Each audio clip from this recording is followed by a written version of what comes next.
नमस्कार, आप देख रहे हैं अपूर्ण उत्तराखंड और आपके साथ मैं हूं निशा रौतेला। तो चलिए बुलेटिन की शुरुआत करते हैं। तवांग मामले पर असदुद्दीन ओवैसी के बयान पर उत्तराखंड के सीएम पुष्कर सिंह धामी ने कहा कि कुछ लोग देश की सेना की वीरता पर हमेशा सवाल उठाते रहते हैं और इन लोगों के लिए देश से ज्यादा अपनी राजनीति जरूरी है, इसीलिए मैं ऐसे लोगों पर ज्यादा टिप्पणी नहीं करूंगा। और क्या कुछ कहा, आइए आपको सुनाते हैं।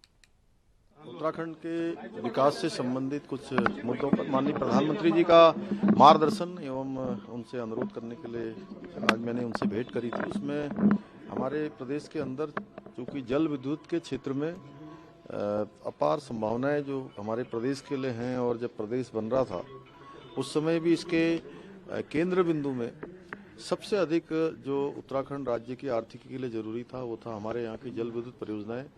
लेकिन विगत कुछ वर्षों में उन क्षेत्रों में बहुत प्रगति इसलिए नहीं हो पाई कि कहीं पर माननीय उच्चतम न्यायालय का और कई मंत्रालयों के आपसी जो निपटारे होते हैं, जो उनके आपसी समन्वय न हो पाने के कारण से जहाँ पर दिक्कतें आई हैं, मैंने माननीय प्रधानमंत्री जी से अनुरोध किया है कि इन जल विद्युत परियोजनाओं को फिर से चालू करने के लिए जल्दी से जल्दी जो पीएमओ के स्तर पर एक बैठक होती है, उनके सलाहकार के स्तर पर वो बैठक जल्दी करी जाए, जिसमें भारत सरकार का जल शक्ति मंत्रालय, वन पर्यावरण मंत्रालय, ऊर्जा मंत्रालय और राज्य सरकार ये सभी उसमें सहभागी होती हैं। और इन 44 परियोजनाओं को जैसे ही हमको कार्य करने की हमको सहमति मिल जाएगी, इसमें जल विद्युत परियोजनाएं बनाने की सहमति मिल जाएगी, तो प्रदेश के लिए हमारा आगे के लिए बहुत अच्छा काम जल विद्युत के क्षेत्र में, ऊर्जा के उत्पादन के क्षेत्र में होगा। और इसके साथ साथ जो भारत नेट है, लगभग अभी 600 गाँवों को भारत नेट की हमारी जो फेज़ 2 में सुविधा मिलनी है, वो सुविधा अभी तक हमको प्राप्त नहीं हो पा रही है। मैंने माननीय प्रधानमंत्री जी से अनुरोध किया है कि वो सुविधा भी हमको जल्दी मिलेगी तो दूरस्थ के क्षेत्रों में जहाँ पर हमारे तमाम जगह पर इंटरनेट की सुविधाएं हैं, ऑनलाइन जो क्लासेज हैं, उन सभी लोगों को जो है बहुत बड़ी सहायता मिलेगी। तो इन सब पर मैंने अनुरोध किया है। साथ ही साथ जो पिछले दिनों माननीय प्रधानमंत्री जी ने हमारे यहाँ पर माणा गांव, जिसको भारत के पहले गांव की संज्ञा दी, उसी प्रकार से हमारे कुछ गांव और भी हैं, उन सभी गांवों को स्वदेश दर्शन योजना में भारत सरकार की जो केंद्र पोषित योजनाएं हैं उन योजनाओं में सम्मिलित करने का भी उनसे मैंने। देखिए कुछ लोग हमेशा सैनिकों पर, देश की सेना की वीरता, शौर्य, पराक्रम पर हमेशा सवाल उठाते रहे हैं। इन लोगों के लिए देश से ज़्यादा अपनी राजनीति है, इसलिए ऐसे लोगों पर मैं बहुत टिप्पणी नहीं करना चाहता। आगामी चुनाव के लिए उत्तराखंड बीजेपी ने अभी से अपनी रणनीति बनानी शुरू कर दी है। इसको लेकर पार्टी ने अपना लक्ष्य निर्धारित कर दिया है और जिसमें बीजेपी ने उत्तराखंड के 51% वोट बैंक को अपने पाले में करने की कवायद शुरू कर दी है। वहीं बीजेपी के प्रदेश अध्यक्ष महेंद्र भट्ट ने कहा कि पार्टी अभी से ही अपने बूथ मैनेजमेंट को मजबूत करने के लिए जुटी हुई है। वरिष्ठ नेताओं के साथ साथ आम कार्यकर्ताओं को भी जिम्मेदारी सौंपी जा रही है, जिसमें बूथ मजबूत करने के साथ साथ पन्ना प्रमुखों की जिम्मेदारी भी तय होगी। बीजेपी प्रदेश अध्यक्ष ने कहा कि पन्ना प्रमुख अब सिर्फ चुनाव के समय ही नहीं बल्कि पूरे साल अपने पन्ने के वोटरों से संपर्क करेंगे।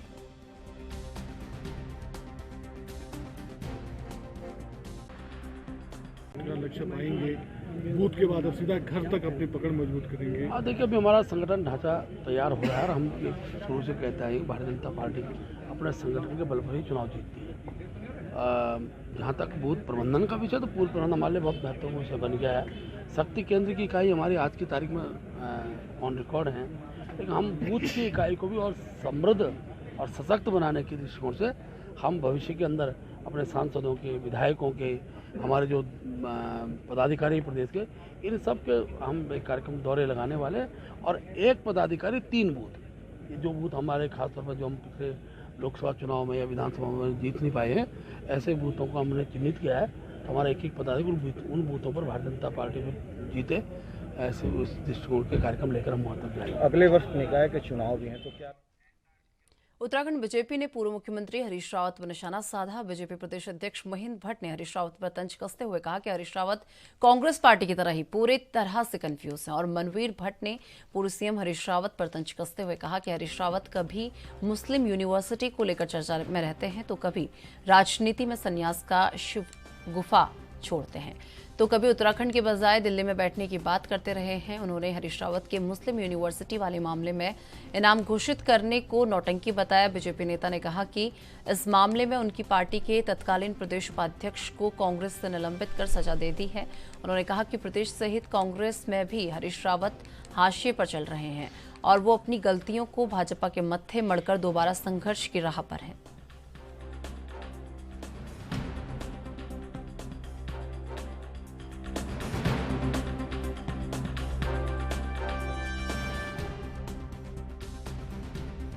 कहा मुस्लिम यूनिवर्सिटी बनाए। भाई अगर उनको खंडन करना होता तो अवसर तब तो किया नहीं। आज इस प्रकार की बातें करके वो अपने आप को ही अपने ऊपर प्रश्न खड़ा कर रहे हैं। आखिरकार चुनाव से पहले बोलते ना, हिम्मत रखते कि हमने मैंने नहीं बोला है। चुनाव के बाद तो हर कोई व्यक्ति बोलता है कि हार के कारणों को ध्यान में रखते हो। सर, चुनाव के समय आपने भी ये सब बातें उठाई गई थी पार्टी की ओर से कि मुस्लिम यूनिवर्सिटी की बात हरीश रावत ने की, चुनाव में फायदा भी लिया, लेकिन अब वो 3 लाख रुपए से बढ़ा करके इसकी 5 लाख रुपए धनराशि भी कर रही इनाम की। अगर कोई देगा, कोई बयान दे दे तो आप दे दो ना बयान। मैं इस बात को मैं बहुत स्पष्ट रूप से कह सकता हूँ, हर बयान समाचार पत्रों के माध्यम से ही आता है और चैनलों के माध्यम से आता है। जब ये बयान आते हैं कि हम तो उनके को लिख के तो देते नहीं कि ऐसा बोलो, उनका बयान जब हमारा भी बयान आता है इसी माध्यम से जाते हैं। तो जब बयान निकल के आते हैं तो बयान पर प्रतिक्रिया देना ये स्वयं रूप एक अपोजिशन पार्टी के रूप में सत्ता दल के नाते दोनों का कर्तव्य होता है। तो मैं तो इसी प्रश्न को कर रहा हूँ, हरीश रावत इस बात को आज करें। काश चमोली के जोशी मठ के रविग्राम खेल मैदान में 9वीं स्वतंत्रता आईबीएस ब्रिगेड ने अपने पूर्व सैनिकों और वीरांगनाओं के लिए एक दिवसीय रैली का आयोजन कर उनकी समस्याओं को सुना। और कार्यक्रम में पहुंचे ब्रिगेड कमांडर अमन आनंद ने कहा कि सेना सदैव अपने पूर्व सैनिकों, वीरांगनाओं और उनके आश्रितों के साथ खड़ी है। वो पूरा प्रयास रहेगा कि इन लोगों को किसी भी प्रकार की परेशानी न हो। आयोजित कार्यक्रम में ब्रिगेड कमांडर ने उपस्थित लोगों की समस्याओं को सुना व आश्वासन दिया कि प्राथमिकताओं के आधार पर समस्याओं का सैन्य स्तर पर निपटारा किया जाएगा।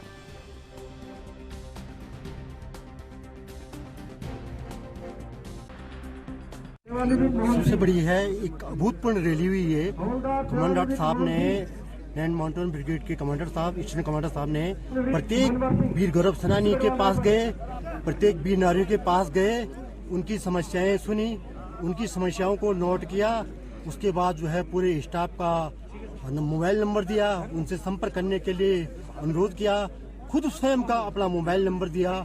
अगर कोई समस्या सॉल्व नहीं हो पाती है तो आप डायरेक्ट मेरे को कॉल करें। इससे बड़ी बात क्या हो सकती है जो इतना बड़ा अधिकारी अपने मोबाइल नंबर दे करके प्रत्येक जिला चमोली एवं जिला रुद्रप्रयाग के वीर गौरव सेनानियों को यह आमंत्रण दे दिया है कि आपकी कैंटीन से रिलेटेड, इसी से रिलेटेड कोई भी पॉइंट है, कोई भी सुझाव है, आप हमें दें। परंतु जो है वो थ्रू प्रॉपर चैनल। मैं भर्ती होकर गया था और सर्विस रिक्रूटिंग के दौरान में मेरा सिलेक्शन जो है भारतीय वॉकाइन टीम के लिए हो गया था।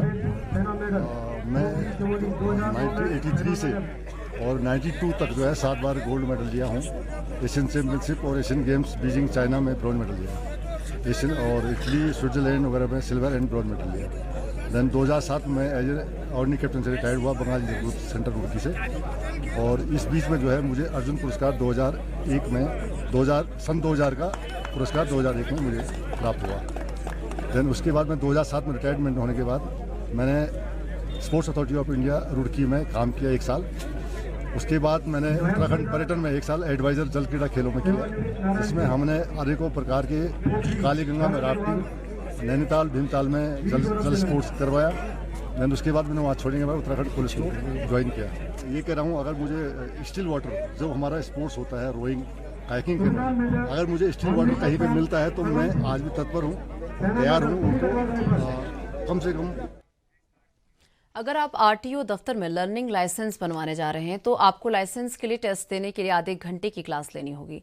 जी हां, परिवहन विभाग की ओर से ये एक नई व्यवस्था लागू की गई है जिसमें आवेदकों को रोड सेफ्टी की जानकारी दी जाएगी। और आरटीओ प्रशासन सुनील शर्मा ने बताया कि अक्सर देखने में आ रहा है कि लर्निंग ड्राइविंग लाइसेंस बनवाने के बाद तमाम ऐसे वाहन स्वामी हैं जो रोड सेफ्टी के बारे में जानकारी न होने के चलते न सिर्फ खुद दुर्घटनाओं का शिकार होते हैं बल्कि दूसरों के लिए भी संकट खड़ा कर देते हैं। ऐसे में नई व्यवस्थाएं लागू की गई हैं जिसमें लर्निंग लाइसेंस बनवाने के लिए पहले सभी आवेदकों को आधे घंटे के लिए कक्ष में पहले क्लास देनी होगी।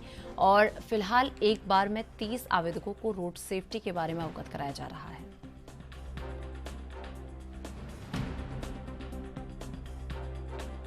नहीं, ये कोई नई व्यवस्था नहीं है। इसके अंतर्गत हम सड़क सुरक्षा के अंतर्गत हम लोग ये चाहते हैं कि जो भी व्यक्ति लर्निंग लाइसेंस बनवाने आए उसको पहले हम अपने यहाँ पर आधा घंटे वीडियो के माध्यम से सड़क सुरक्षा के संबंध में जानकारी दें, हेलमेट पहनना कितना ज़रूरी है, सड़क पर गाड़ी चलाते वक्त किन किन बातों का ध्यान रखें।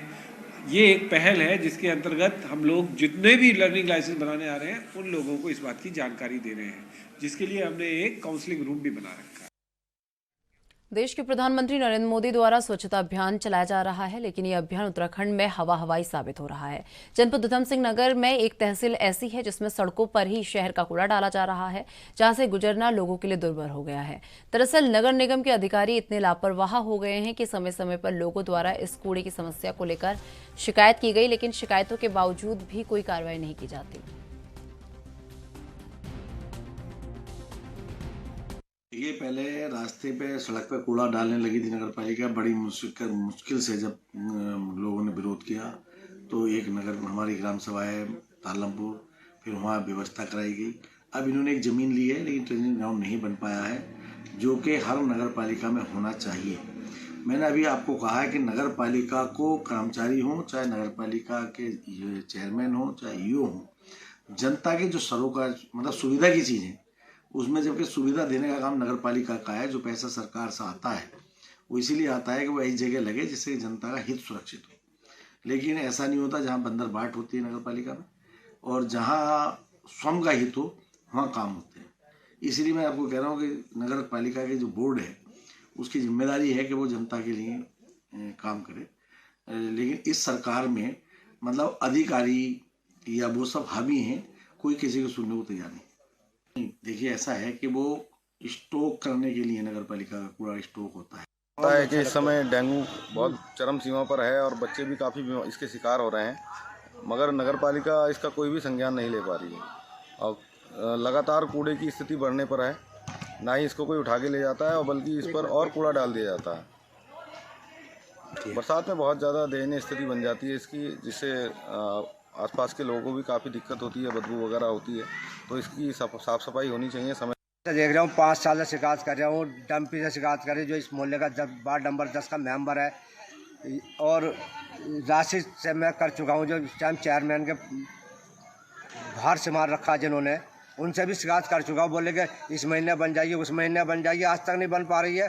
कूड़ा ख़त्म नहीं हो रहा। कितनी गंदगी में हम लोग रह रहे हैं, बालक कहाँ जाएंगे, बीमार पड़ेंगे। नगर पालिका का ही है, जब आप टैक्स ले रही है, सब कुछ ले रही है, तो नगर पालिका तो करेगी इसे साफ सफाई। कभी कूड़ा सफा नहीं होता नालियों का, वैसे कितना गंदगी लगी पड़ी कूड़ों की। विजय दिवस की तैयारियों को लेकर सैनिक कल्याण विभाग ने तैयारियां पूरी कर ली हैं। 16 दिसंबर को विजय दिवस के मौके पर राजधानी देहरादून के गांधी पार्क में 1971 भारत पाक युद्ध के शहीदों को सम्मान अर्पित करने के लिए श्रद्धांजलि कार्यक्रम आयोजित किया जाएगा। साथ ही सैनिक और वीर नारियों को भी सम्मानित किया जाएगा। सैनिक कल्याण विभाग के निर्देशक ब्रिगेडियर अमृत लाल ने बताया कि विजय दिवस प्रदेश के सभी जिलों में मनाया जाएगा। देहरादून स्थित गांधी पार्क में भी कार्यक्रम का आयोजन किया जा रहा है। इसको लेकर सभी तरह की तैयारियां पूरी कर ली गई हैं।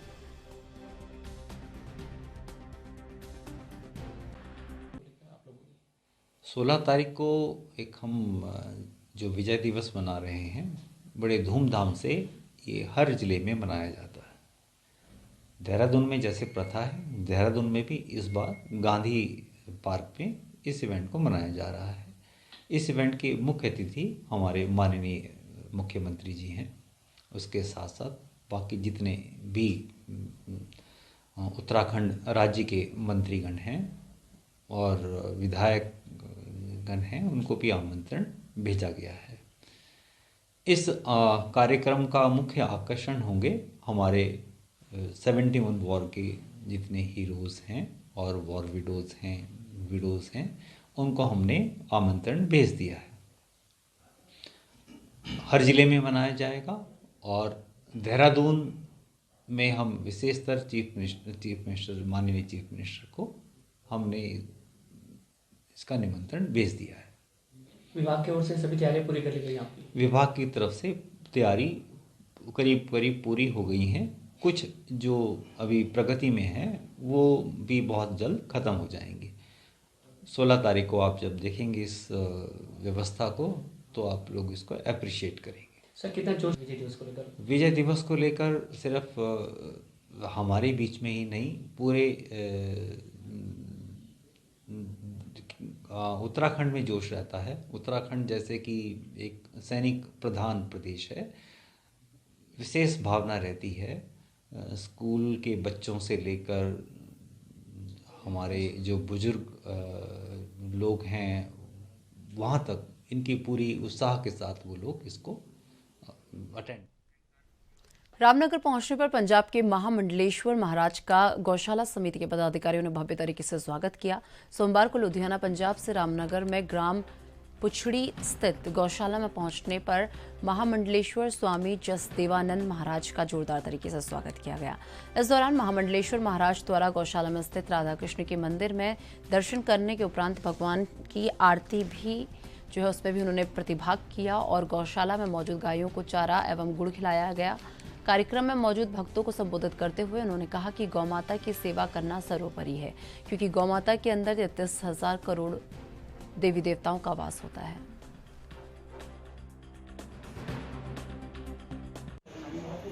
हम जहाँ जीतपुर टांडा में आए थे, वहाँ हमारे भगीरथ जी नेताजी वहाँ आए थे, तो इन्होंने बताया कि रामनगर में गौशाला है, वहाँ आप आइए दर्शन कीजिए। तो हम जहाँ आए ये कामधेनु गोविंद गौशाला, बड़ा मन आनंद हुआ कि जहाँ गौओं की खूब सेवा हो रही है, भक्त लोग आ रहे हैं, सेवा कर रहे हैं और राधा बिहारी जी का जो मंदिर है बना हुआ है, आरती होती है, सब लोग आनंद लेते हैं। दून अस्पताल में जल्द ही पैलिएटिव केयर यूनिट बनने जा रही है, जिसका सीधा फायदा कैंसर से जुड़े मरीजों को मिलेगा और वहीं कैंसर के गंभीर मरीज जो अंतिम चरण में पहुंच जाते हैं उनको अब दर्द से जूझना नहीं पड़ेगा। इसके लिए राजकीय मेडिकल कॉलेज की ओर से दून अस्पताल में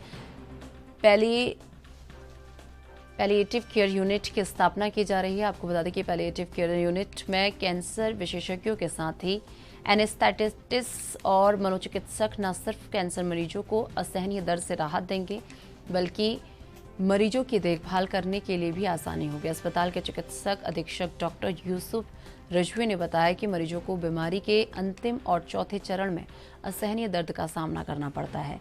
इसके लिए दून अस्पताल में पैलिएटिव केयर यूनिट की स्थापना की जा रही है।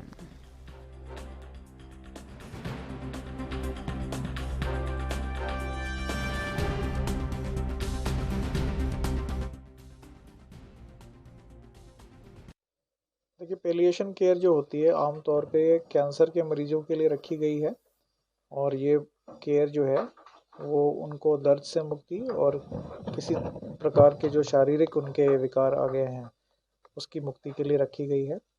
ये एक नया तरह का एक स्टेप है जो दून अस्पताल ले रहा है और जल्दी ही हम लोग पैलिएटिव केयर यूनिट स्टार्ट कर रहे हैं। लगभग 27 बेड्स का ये पैलिएटिव केयर यूनिट होगा, जिसका चार्ज ऑनको सर्जन और रेडियोथेरेपिस्ट जो हमारे यहाँ पर रेडियोथेरेपी विभाग के जो प्रोफेसर हैं उनके अंडर में दिया जाएगा।